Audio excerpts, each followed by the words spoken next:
자, 오늘도 역시나 이 급박하게 돌아가는 정세부터 파악하고 넘어가겠는데요. 미국이 이란의 해상 핵심 전력이죠. 세계 최초의 드론 항공모함을 파괴했다고 발표하면서 피격 영상도 지금 전격 공개했는데 그 모습부터 보고 오겠습니다.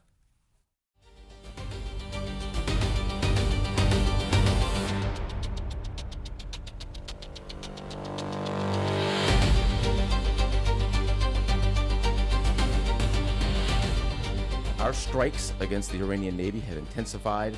You may have heard the president say just a little while ago that we have sunk or destroyed 24 ships. That was true at the moment. We're now up over 30 ships. And in just the last few hours, we hit an Iranian drone carrier ship, roughly the size of a World War II aircraft carrier. And as we speak, it's on fire.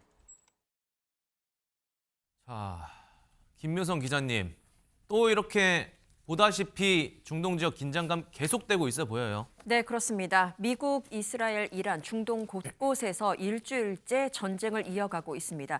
미국과 이스라엘은요, 군사작전이 그 다음 단계로 진입했다라고 공표를 하면서 일각에서 제기된 군수 물량에 대한 우려에 대해서 부인하고 작전을 지속하겠다라고 밝힌 상황입니다. 그리고 이란 역시 마찬가지입니다. 휴전이나 협상 가능성에 대해서는 아예 공식 부인하면서 미국과 이스라엘에 대한 전방위적 반격에 들어간 상황인데요.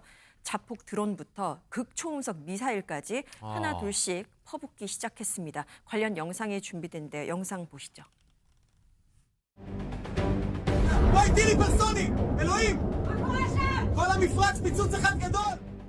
موشکی است، یکیش قدرت پهپادی است. انواع تسلیحاتی که به مرور ارتقا یافته خودمون رو در واقع به میدان بیاریم، بلکه اینها به تدریج.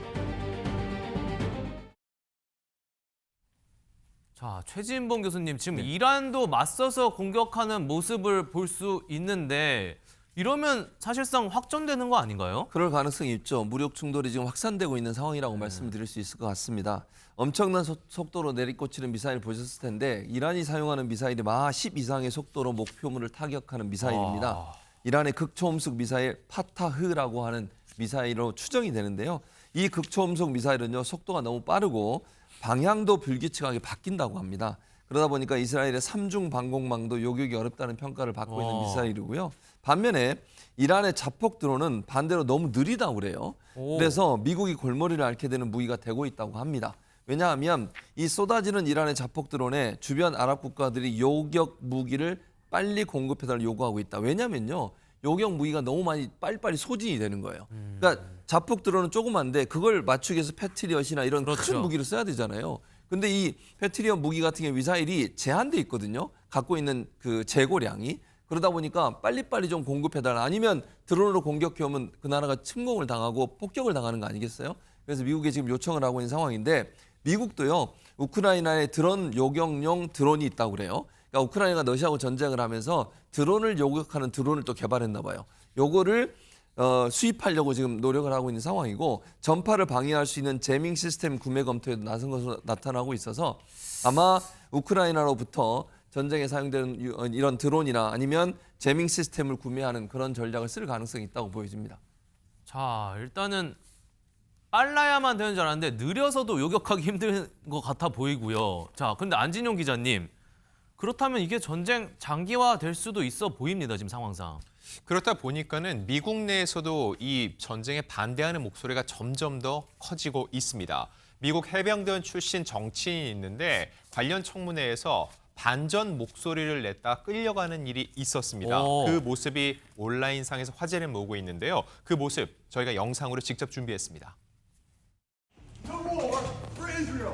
Your inability to name that shows you that stand up as a Marine. Stand up. No one wants to fight for Israel.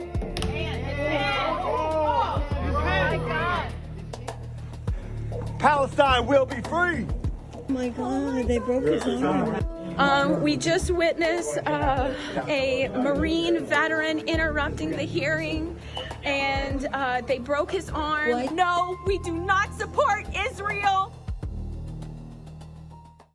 자, 장현미 변호사님 저렇게 전쟁 반대하면서 몸까지 사리지 않고 결국 부상까지도 당한 모습인 것 같은데 저것만 봐도 여론이 꼭 좋지만은 않아 보입니다. 지금 상황에 대해서. 왜냐하면 또 미군 내 어떤 사망까지 더해지면서 미국 내 여론도 상당히 좀 이 전쟁에 대해서 비판의 목소리가 높아지는 상황인데요. 네. 지금까지 집계된 것으로는 미군 6명이 사망한 것으로 알려져 있습니다.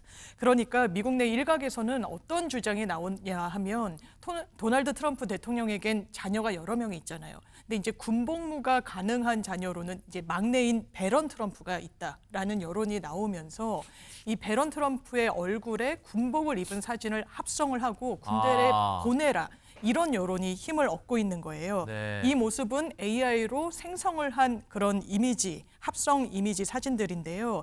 이게 상당히 온라인에 퍼지고 있고 이 AI 합성 사진에 달린 해시태그는 배런을 보내라입니다. 그러니까 군대로 보내라는 압박인데 이런 촉구가 미국 내에서 힘을 얻고 있는 이유 중에 하나는요.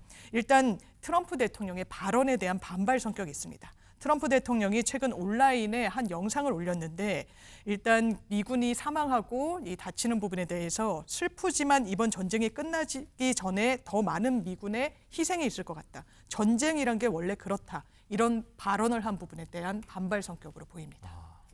그런가 하면 김현주 평론가님, 평화를 바라는 마음에서 이런 밈까지 생겼다고요? 그렇습니다. AI로 합성된 여러 밈들이 지금 등장을 해서 화제를 모으고 있는데요. 그죠? 그 가운데는 트럼프 대통령에 대한 이 불만의 감정으로부터 시작해서 세계 평화를 기원하는 내용까지 다양한 내용들이 담겨져 있는데 지금 보시게 되는 이 지금 장면을 한번 보십시오. 이것도 역시 AI로 합성된 내용이기는 합니다만 도널드 트럼프 미 대통령의 막내 아들이죠. 배런 트럼프하고 김정은 북한 국무위원장의 딸인 김주애를 결혼시키게 되면 세계 평화가 올 것이 아니냐 아하. 이런 내용인데 지금 아래 동그라미를 한번 보세요. 예. 특히 이 사진 중에서 관심 가는 대목은 트럼프 대통령과 김정은 위원장의 얼굴 표정입니다. 표정이네요. 뭔가 불쾌하고 못마땅해 하는 듯한 이런 표정을 짓고 있는 것으로 봐서는 이것이 풍자적 상황임을 알 수가 있게 되는 거죠. 누리꾼들은 이와 같은 상황에 대해서 여러 의견들을 역시 내고 있습니다. 세계 평화를 위한 가장 간단한 해결책이 되지 않을까. 내지는 의외로 좋은 방법일 수 있다. 이런 뭐 농담 섞인 반응을 보인 분들도 있었지만 미성년자를 이러한 정치 풍자의 소재로 쓰는 것은 적절치 않다라는 따끔한 비판의 시선도 있었습니다.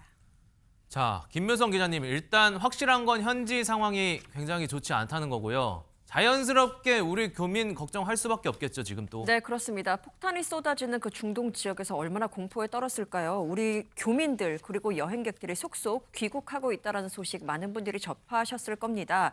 두바이로 여행을 떠났던 그 한국인 단체 관광객 중에서 뭐 일부이죠, 아직은. 우리 국민 가운데 그 일부가 어제 인천공항을 통해서 귀국하는 모습 많이들 확인하셨을 테고요. 그리고 이란을 탈출한 교민들도 무사히 귀국길에 올랐는데 특히 이란 여자 배구 국가대표팀을 이끌고 있는 이도희 감독도 이란의 전쟁 여파로 귀국길에 올랐습니다.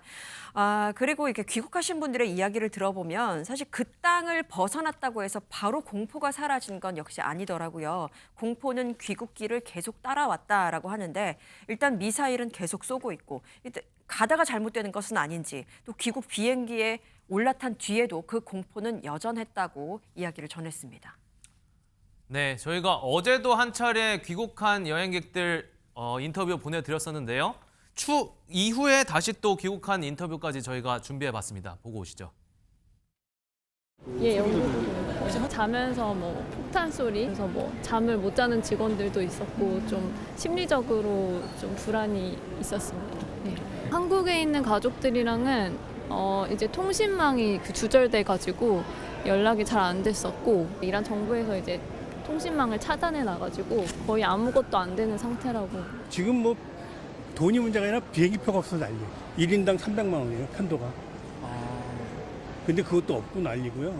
전쟁이 이동하는. 그래서 이제 8강전을 이제 앞두고 있었는데 그날 아침에 이제 연락을 받았고 그래서 경기가 이제 취소돼서 선수를 다 보냈고요. 전쟁은 이렇구나 뭐 이런 생각도 하기는 했는데 굉장히 크게 소리가 폭발음이 들렸고 그래서 아마 저뿐만 아니라 교민들도 다 긴장을 했었습니다. 대사관에 지하공간 같은 게 있거든요. 거기에 다 피해 있었습니다.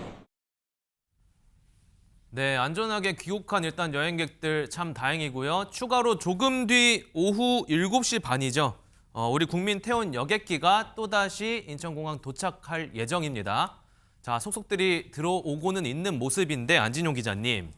그래도 지금 인접국가뿐 아니라 뭐 전쟁 불똥이 사실상 우리나라에도 튀었다고 말해도 과언이 아니고요. 지금 불만 걱정의 목소리 계속 커지고 있는 거잖아요. 특히 기름값에 대한 걱정이 엄청 큽니다. 아. 네, 중동의 정세 불안 때문에 국제 유가가 들썩이고 있고요. 한국 역시 그 여파를 피해가지 못하고 있습니다. 일단 오늘 오전 기준으로요. 서울 평균 휘발유 가격은 이미 1,900원이 넘어섰고 2,000원이 넘는 곳도 있습니다. 경유 역시 다르지 않습니다. 어제 기준으로 매일 100원씩 꾸준히 올랐고 이 지금 기름값, 가솔린보다도 더 큰 폭으로 상승을 하면서 휘발유 가격을 제친 곳도 있습니다. 경유 가격이 1,900원을 넘어선 것은 2022년 12월 초 이후로 약 3년 3개월 만입니다. 저도 지금 오다 기름을 넣었는데 대부분 1,900원에서 2,000원인데 그중에서 길게 늘어선 집이 있어 보니까 거기가 1,700원대더라고요. 그래서 다들 기름값을 걱정하면서 그런 집들을 찾고 있는데 특히 생업인 분들의 걱정이 매우 큽니다. 일주일에 수십만 원이 넘는 기름을 넣는 이런 화물차 기사들은 일을 해도 남는 곳이 없다며 열심히 찾아가면서 이렇게 싼 주유소를 찾아다니고 있습니다. 안진용 기자님도 그러면은 줄 서서 그 기름 넣으신 거예요? 네, 맞습니다. 원래 계획이 없었는데 왜 줄이 서 있는지 궁금해지더라고요. 그래서 보니까 그 주유소가 다른 곳보다 싸다는 걸 알았고 사실 그런 기회가 많지 않기 때문에 저도 기다렸다가 기름을 넣고 오는 길입니다. 얼마 정도 기다리셨죠? 한 20분 정도 기다린 것 같습니다. 이 정도입니다, 여러분. 지금 기름을 싸게 못 넣어서 안달인 그런 상황인데 화물차 운전자들은 오죽하겠습니까? 생계까지 위협받고 있다고 합니다. 직접 목소리 들어보시죠. 말도 못하지. 10년 전 문성비고 차 유지비 같은 것은 계속 올라가고 우리 같은 사람은 하루 벌어서 하루 먹는 사람들이 힘들죠. 저 같은 경우는 전주에서 오는데 한 번 거기서 늦고 평소 같으면 올라오기 전까지는 꽉 가득 채워서 왔다가 내려가면 그래도 어느 정도 남았어요. 지금은 부족해. 최진봉 교수님, 네. 그런데요. 이게 급등한 유가가 아직 반영되기 전 아니에요? 그러니까요. 지금 말씀하신 건 통상적으로요. 국가 유가는 국제 유가는 2주 내지 3주 정도의 시간이 필요해요. 그렇다면서요. 근데 지금 오르고 있잖아요. 이게 너무 이상한 상황이죠, 사실은. 네. 이게 논란이 되고 있는데요. 지금 상황이 계속된다면 기름값은 계속 오를 수밖에 없는 상황인데 정부도 적극으로 나서 여기에 대해서 지금 담합이나 이런 게 있는지 없는지를 좀 확인하겠다 얘기하니까 아마 이 정부가 적극적으로 개입할 걸로 보여지는데 그러다 보니까 기름값에 대한 불만이 커지고 주유소 주인들은 항변하고 있어요. 왜냐하면 주유소 주인들한테 이제 항의를 하잖아요. 대부분의 사람들은 왜 이렇게 빨리 올리냐.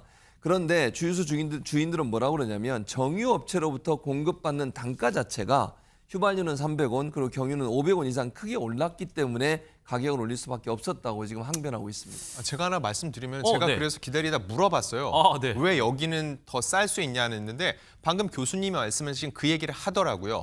솔직히 말해서 오를 수밖에 없고 정유업체에서 더 비싸게 공급을 하는데 지금 우리가 지금 파는 기름은 더 싸게 받아온 기름이 맞기 때문에 이 가격에 팔아도 사실 문제는 없다는 거예요. 이렇게 놓고 봤을 때 주변에 벌써 1,900원, 2,000원을 올린 곳은 미리 오를 것을 대비해서 먼저 올린 셈이기 때문에 사실상 그 피해는 소비자들에게 그대로 전가될 수밖에 없다는 거죠. 직접 취재까지 해오신 우리 안진용 기자님, 네, 칭찬드리고요. 그런데 이제 이쯤 되면은 이런 생각도 들어요. 아니, 도대체 이거 누굴 위한 전쟁일까? 김현주 평론가님. 네? 네, 국제 정세의 불안이 우리 생활에 직격탄으로 다가오다 보니까 아무래도 불만의 목소리가 높아지고 있고 그 불만이 미국의 트럼프 대통령을 향하는 그런 목소리로도 지금 표현되고 있는 것이 사실입니다. 어제 로이터 통신과 미 트럼프 대통령이 전화로 아마 인터뷰를 했던 모양입니다. 그 질문 중에 이런 얘기가 이제 나왔다고 해요. 미국 국내에 그러니까 가솔린 가격, 소매 가격이 높아지고 있는 것에 대한 질문을 했더니 트럼프 대통령은 이렇게 대답했다고 합니다. 나는 그런 거에 대해서는 아무런 걱정이 없다, 우려가 없다. 전쟁이 끝나면은 떨어지게 될 것이고 지금 현재로는 휘발유 가격 상승보다는 이번 군사작전이 훨씬 더 중요하다라는 취지로 대답을 했다는 거예요. 그러니까 이제 국제 유가가 이렇게 크게 출렁이고 있음에도 미국 대통령이라는 직위에 있는 트럼프 대통령의 입장에서는 이 군사 작전이 훨씬 더 중요하다라는 입장을 재확인시켜 준 셈이기도 하죠.